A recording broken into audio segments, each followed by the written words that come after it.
Rolling into more binge-worthy topics, our next guests are from HBO Max's Doom Patrol. Please welcome Karen Obalum and Abigail Shapiro. Hi, ladies. Hi.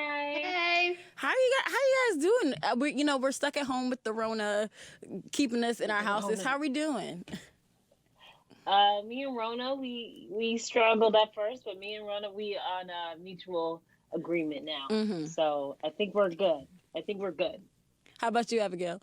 Yeah, I'm just really grateful to be in a good situation right now because I know a lot of people are struggling and everything, but Yeah. the Rona's been a little rough. Yeah. But we'll all get through it. I'd have to agree. Now, we have ups and downs. Yes, absolutely. Now, what I can say, one thing that has been getting me through all of this quarantining is my binging. I'm really a big fan of superhero movies and shows, right? But what I can say about Doom Patrol specifically is that there's something different about it. And I'm not trying to spoil anything for those at home, but what originally I just want to know what originally attracted you guys to be a part of the show. Of course, other than the check. What originally wanted you guys? Why did you guys choose to be a part of the show? Abby?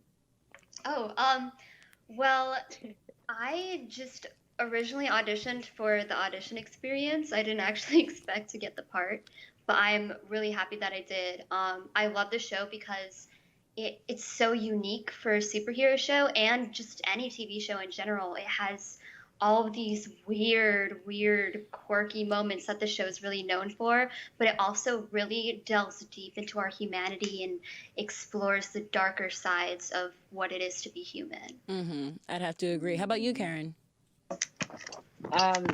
Same, honestly. I didn't really know about Doom Patrol. I've seen the posters when I would drive by the studio.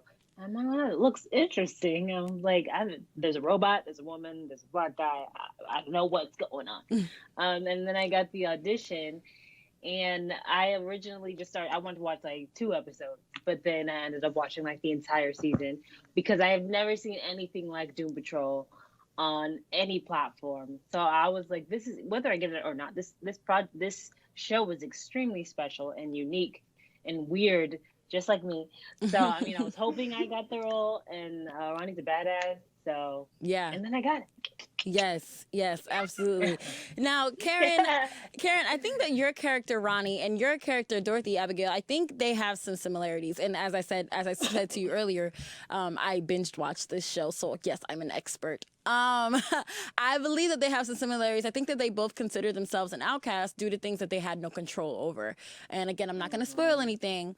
But yeah, and I also think that they both have this choice. They have to choose between good and evil.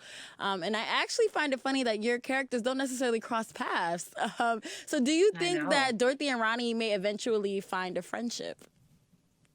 Ooh, I don't know. That would be so cool if they did. Honestly, I'd love to That work would be with so her cool. more. I feel like I missed out. I was like I said, I was a little We're gonna work surprised. I was a little surprised that you guys didn't cross any paths, especially given, like I said, that you guys kind of have, your characters kind of have similar, not too similar stories, but you guys are both battling something internally. I can say that. I can understand that we don't see each other because Ronnie was originally supposed to help Vic get through a lot of things within himself. So I understand that, she's in Detroit, they're in Detroit, but then when she went to the, Doom Manor, she didn't cross paths with Dorothy. I was a little disappointed, but you know what? Dorothy was off in space, so. I'm like, so you're just gonna go to space? Right? You're just gonna go hop in a spaceship and go. One time, Dorothy's not there. Ronnie shows up. She's in freaking space.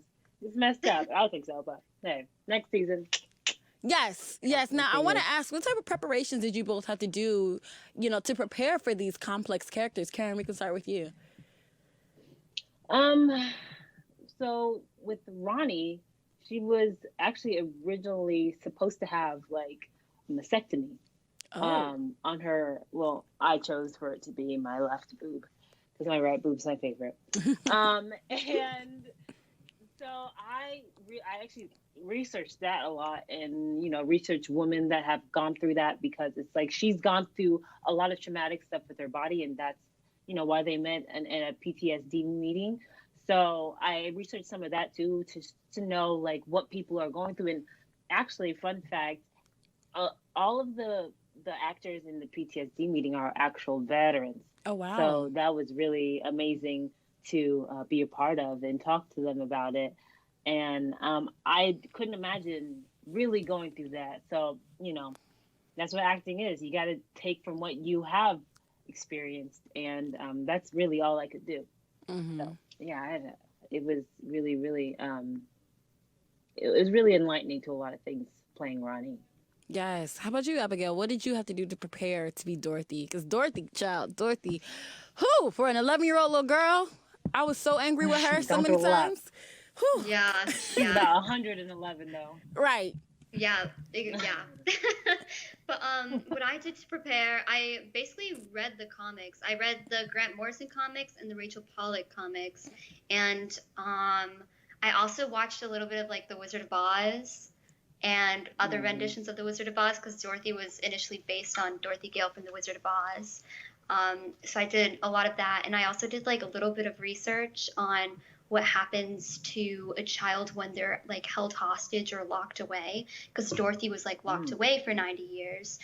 So her maturity and growing up has been stunted, and she's emotionally in the same place as she was when she was initially put away. Yeah. So, and also since she's so young, I'm 20 and Dorothy's 11, so I play a lot younger than I actually am. And what I really did to do great. that, thank you. What I did to do that, I basically tried to put myself in a child's mindset as much as I could. And when you're 11 years old, you don't really think you're a child, because it's the oldest you've ever been at that point, and you think you're like, oh, I'm so old, etc. So I put myself in that mindset and just let my inner child kind of run free. I love that. I love that preparation process for both of you guys, honestly. Now, I'm a little upset with the way season 2 ended. I'm a little put off by it. So do we have any news, anything you can give us about season 3, if anything? I don't know. I wouldn't know a thing. I don't know anything. Oh man, I need it. They can't just end like that. The reason why season 2 ended like that is because we weren't able to film the last episode, or all of the last episode. So, really? Because of the pandemic. Yeah. So that's why it was such a cliffhanger. No, it was such a cliffhanger. Like, it was the ultimate. Ridiculous. Now, ladies, don't blame us. Both of your characters have to make some hard decisions throughout the show. So we are going to play a little game of this or that, Doom Patrol edition. Are you ready? Mm-hmm. So I'm going to give you guys 2 options, and then you choose which one. All right? Okay. All right. First question. Good or evil? Karen, we can't say both? No, you can't say both. Karen, we can start with you. I mean, good. If I'm going to choose, it's going to be good. I mean, you need both. So because without evil, there's no good. Kind of, you gotta have something bad happen to allow people to express the good inside of them. When something bad happens, you see people get together the most. Yeah. So like Black Lives Matter, the explosion and that just happened, and people are coming together, donating, cleaning up the streets.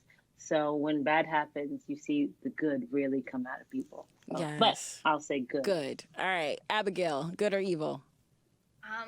Good. I always want to choose good. Yeah. But, yeah, like Karen was saying, there's always evil in everything, and from evil you can really find good. I agree. I'd have to agree. All right. Next question. Cyborg or Cliff? We can start with Abigail. I think Karen has a little bias, so we can start with Abigail. Cyborg or Cliff? Oh my God, I'm so indecisive. Choose wisely, Abby. I would say maybe Cliff, because Cliff is kind of iconic and hilarious. All right, Karen, Cyborg or Cliff? I Javan would kill me if I didn't say Cyborg. So Cyborg, number one fan. Cyron for the win. All right, and last question. I love that. We're gonna ship it. We're gonna ship it. Cyron. Ronnie or Dorothy?